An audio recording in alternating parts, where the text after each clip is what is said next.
Hello there. If you're a parent trying to navigate a childhood diabetes diagnosis, I want you to know you're in the right place. In this explainer, we're going to walk through everything together, from the science behind it to a day-to-day management plan, so you can feel confident on this journey.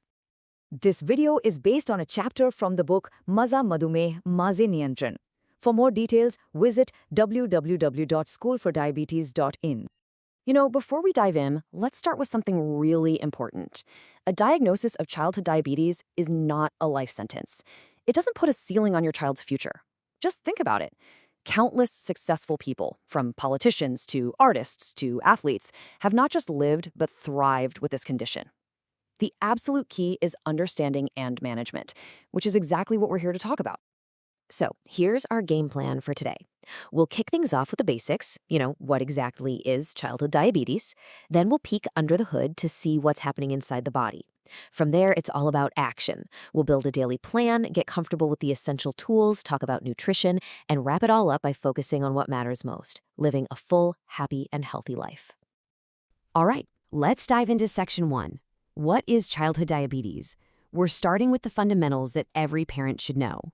So, to put things into perspective, about 15% of all diabetes cases actually start in childhood. And we're typically talking about what's called type 1 diabetes, which is a whole different ballgame from the type 2 diabetes you might hear about more often in adults. And wow, this slide really shows just how far we've come. It's hard to imagine, but before 1922, this diagnosis was often fatal. Then came the game-changing discovery of insulin. Because of that breakthrough, today, a long, healthy, successful life isn't just a possibility, it's the expectation. Okay, section 2. Let's talk about the body's internal mix-up. We've covered the what, so now let's get into the why. Because really, understanding why this happens is the first step to managing it effectively. The key term here is autoimmune disease. It sounds complicated, but the idea is pretty simple. It's when the body's own defense system gets confused and starts attacking healthy cells by mistake. And let me just say, this is so important to understand. This isn't caused by something your child ate or did.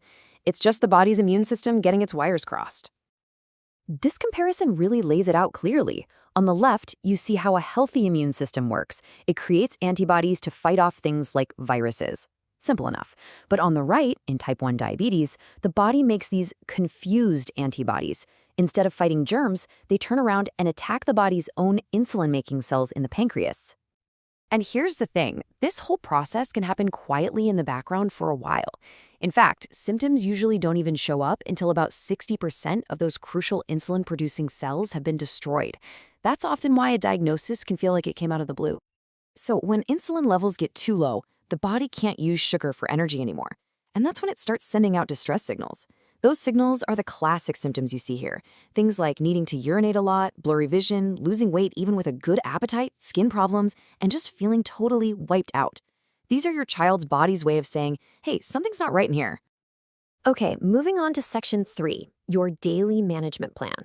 We've talked about the what and the why. Now let's get into the how. How do you take control? Well, it all comes down to these 6 pillars.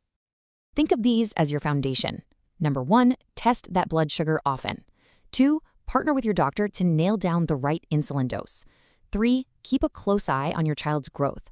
4, stay proactive about checkups to catch any potential issues early. 5, get really comfortable with your tools. And number 6, which is absolutely critical, do everything you can to prevent blood sugar from dropping too low. These 6 things, together, are your recipe for confident management. All right, section 4, let's get hands-on and talk about using your essential tools. We're going to break down step by step how to use the 2 most important devices you'll have, the glucometer and the insulin pen. Let's take the mystery out of it. Checking blood sugar seems like a lot at first, but it becomes second nature super fast. First, get your kit ready. Then, you prick the finger. Pop a test strip into the machine. When it tells you to, you gently apply that little drop of blood. The machine does its thing, and then, this part's key, you write down the number. That logbook becomes your best friend, helping you and your doctor make smart decisions. Using the insulin pen is another clear step-by-step process. After you check the sugar level, you'll do a little math to figure out the dose. Now, a really important heads up, the calculation you see here is just an example. Every child is different. You absolutely must follow the exact formula your doctor prescribed for your child. Once you have that correct number, you just dial it in, inject, count to 10 to make sure all the insulin goes in, and then safely recap. It's all about being precise. Let's talk about food, because I know this is a huge source of worry for parents. The goal here is not about restriction or creating a long list of can't haves. It's about balance. It's about learning how to fuel your child's body so they can grow, play, and have plenty of energy. A growing kid needs a ton of energy, right? And a balanced diet is the best way to deliver it. What might surprise you here is that carbohydrates make up the biggest piece of the pie, about 60%. They're the body's main fuel, and we balance that out with plenty of protein for growth and healthy fats for all those other important bodily functions. And this is kind of what that balance looks like in a typical day. Now, please don't look at this as a strict set of rules. Think of it more as a flexible template. It just shows how you can spread meals and snacks throughout the day to keep energy levels steady and make sure your child is getting all the good stuff they need to grow strong and thrive. And that brings us to our final section, living a full, healthy life. We've covered the science, the plan, the tools, the food, and it all leads to this single, powerful idea, a full, healthy, and incredibly bright future for your child. So if you only remember a few things from our time together, let it be these. 1. This is manageable. You can do this. 2. Your child can grow and thrive just like any other kid. 3. That glucometer, it's your superpower. 4. Learning to adjust insulin is what puts you in the driver's seat. 5. Watching them grow is non-negotiable. And finally, your number one job is to prevent those low blood sugar episodes. This is the heart of confident management. So, I'll leave you with this thought. Yes, a diagnosis brings new routines, new things to learn, but it doesn't change who your child is at their core. And it certainly doesn't define what they're capable of.